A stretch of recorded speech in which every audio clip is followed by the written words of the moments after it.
Besides that one Hero Factory figure from 2014. That was only a prototype, so I wouldn't really count it. Fair enough. It should not surprise me that you would choose Samus Aran for this spot. I got the idea when LEGO revealed their Iron Man Mark III Collector's Edition set, but put it on the back burner. Then a few months later, the Spider-Man Hero figure was announced for June, and seeing that this one had articulation, I just had to give it a go sooner rather than later, at least once I could get my hand on the instructions and recreate Spider-Man in Bricklink Studio. I knew the first major obstacle was going to be the shoulders, so I started messing with the lower arm to give myself a bit of a reference. Now there were a few issues right off the bat. First being that the Technic brick Spider-Man used for the wrist does not come in orange, so I had to use the vertical variant, which meant I had to redesign the entire hand. The fingers also don't come in orange, leaving me with these claw pieces for the open hand, but it works well enough. For the lower arm, I wanted a bicep swivel, something Spider-Man did not have, meaning I had to repurpose the joint assembly that was being used elsewhere in the figure, such as the hips and knees. A very big assembly, I might add. Indeed. Fortunately, the various suit is quite bulky there, so it doesn't really look out of place. Now this is where I started taking inspiration from the Iron Man figure, as its shoulder armor can pivot out when moving the arms.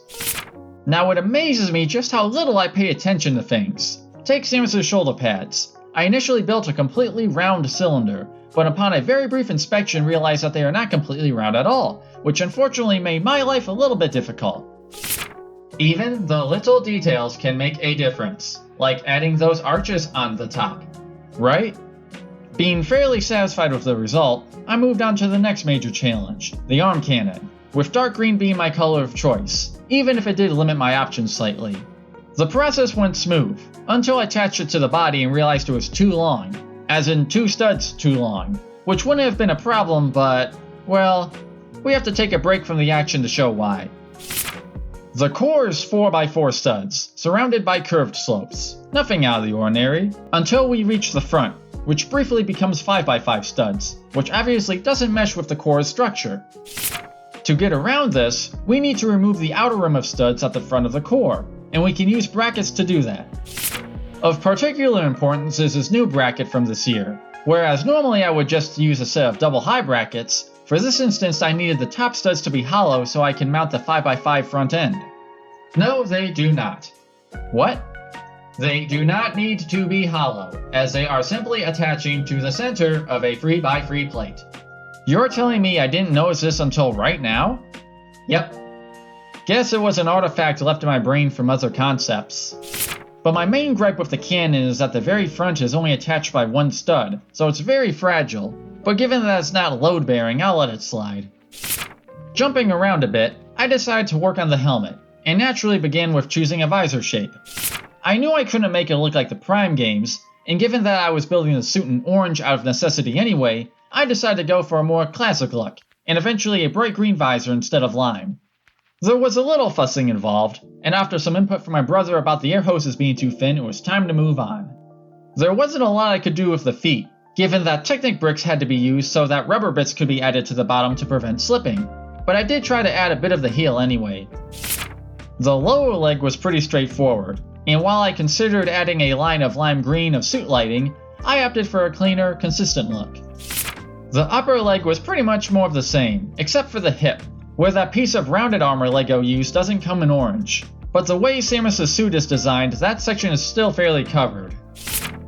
Moving up to the lower torso, I mainly had to reduce the width, as well as add some appropriate detailing. These 1x2 arch bricks, coupled with some 1x2 ingots, really did the trick for the waist. As for the upper torso, it took me a second to decide how to shape the chest.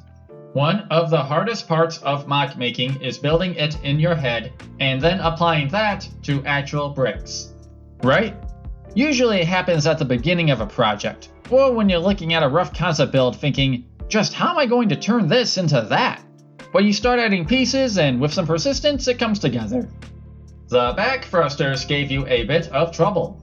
A little, but by that time I had decided not to refine the model too much.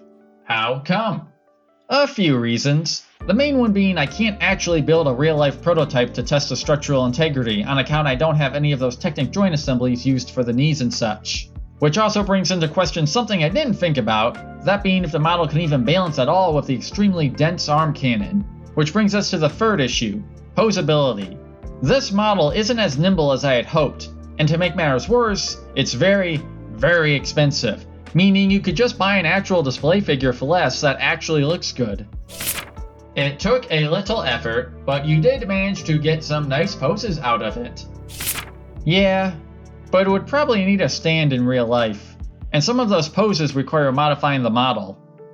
But is that not an advantage of LEGO? The ability to build and rebuild? I mean, when you put it that way, but it's not how LEGO would do it themselves. And since when do you follow everything LEGO would do? Okay, point made. Yeah, I guess it doesn't look all that bad, but it could use a bit of polish, along with some accessories, like a helmetless head, the missile launcher, perhaps even the baby Metroid, or a scale morph ball. I do believe that is enough for now though. True. If you would like to see the full image gallery, you can follow the link in the description, or check out my channel for more LEGO Metroid content, like my Dark Samus helmet. But that's it for this video. Thanks for stopping by. Have a good one.